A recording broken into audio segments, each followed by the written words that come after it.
ada orang yang tidak terkenal, tidak populer, bahkan sama sekali tidak terkenal, tidak ada yang kenal, justru dijadikan semacam guru oleh Allah Subhanahu wa Ta'ala. Siapa itu Mbak? Luqman. Ada lagi. Siapa ya, Prof? Jadi ada namanya Khidir. Oh, Khidir, Nabi Jadi Khidir. Khidir itu orang yang paling pintar dalam Al-Quran itu adalah Nabi Musa alaihi salam. Wa kallamallahu Musa taklima. Ya Allah bercakap-cakap langsung dengan Nabi Musa. Nabi Musa. Sedemikian hebatnya Nabi Musa dan semakin pintarnya, ya. Suatu saat ditanya, ya, dipuji mungkin, wah hebat, satu-satunya Nabi yang mampu menaklukkan Fir'aun adalah Nabi Musa, kan.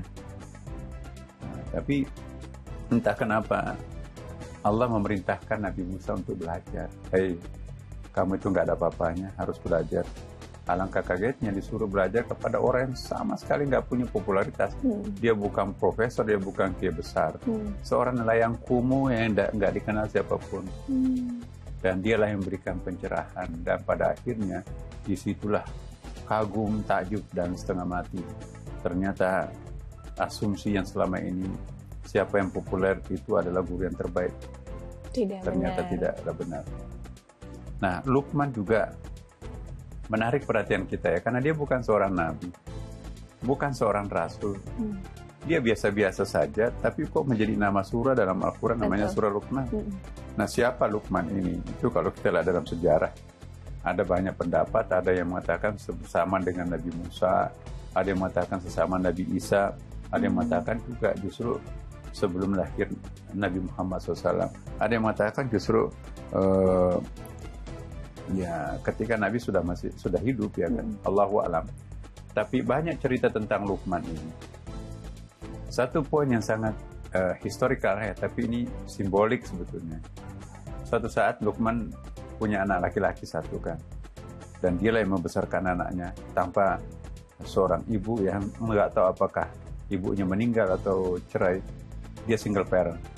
Sekaligus ini pembelajaran buat kita bahwa single parent seorang laki-laki itu bisa melahirkan juga anak yang soleh, ya, seperti yang dilukiskan dalam Luqman, ya kan, surah Luqman. Jadi suatu saat pergi ke suatu tempat, ya, biasa anaknya yang remaja ini menuntun khimar. Khimar itu kendaraan, ya, pada waktu itu kan lebih kecil sedikit dari kuda, tapi kuat menahan bebannya, itulah khimar. Ya, Luqman yang naik di punggungnya khimar itu, anaknya menuntun. Lewatlah dalam satu komunitas. Ya Allah, ini Pak Tua ini betapa tidak adilnya. Masa kamu duduk-duduk enak di atas punggung khimarmu, anakmu yang menuntun. Lewat, nak, gantian nak, kamu yang harus naik. Ya, begitu naik anaknya, lewat lagi satu komunitas. Masya Allah, bodoh amat kamu ini. Anak muda kok disuruh naik atas, ya, baru kamu yang menuntun. Ini anak ini nggak tahu malu. Masa orang tuamu yang sudah tua begitu menuntun? Ya. Terus lewat di perkampungan itu, nak, turun nak, ya. Akhirnya dua-duanya naik. Ya. Lewat di satu perkampungan. Masya Allah, orang ini nggak ada peri kebinatangannya ini. Masa kuda himar yang kecil begini dinaikin dua orang. Salah lagi. Kasian, ya? salah lagi. Nah, lewat satu tempat, nah, turun kita dua-duanya. Jadi tiga-tiganya jalan kaki. Ayah, anak, himar, masing-masing jalan kaki. Lewat di satu kampung. Ya Allah, goblok banget kamu. Untuk apa himar itu kan untuk ditunggangi. Kamu kok nggak menunggangi itu. Nah, sampai di suatu tempat, berpikirlah mereka, Masya Allah, definisi kebenaran itu, siapa yang paling berhak mendefinisikannya? Saya naik salah, kamu yang naik salah. Naik dua-duanya salah, tidak naik semuanya salah. Salah juga. Jadi ini satu pertanda para pemirsa bahwa otoritas kebenaran itu ternyata banyak yang bisa memberikan definisi. Nah, kita di sini terpulang. Kira-kira definisi mana yang kita harus anut?